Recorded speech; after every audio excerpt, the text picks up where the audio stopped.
Okay guys, i-share ko lang sa inyo yung binili namin sa outlet.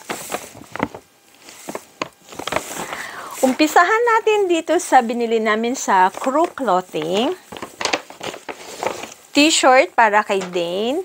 Gustong-gusto ko yung tela ng Crew kasi ang lambot niya. Sarap isuot. Yan. So, ito yan. How much? So, ito yung price niya. Yan. Ito. O, diba ang ganda? Kaya ako to binili kasi motif namin this Christmas ay green. Kaya binila ko si Dane ng green. Okay, ang next is ito. Polo shirt kay Jay. Oy, naka-sale, oh. Yan. Timberland polo shirt. I like white, lalo na sa mga boys or man.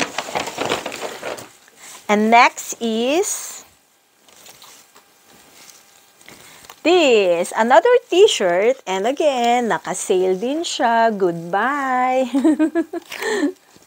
Ang ganda ng color. So, yun lang guys. 3 lang yung nabili namin. Actually, wala akong nabili. Pero okay lang yon kasi babawi na lang ako next time.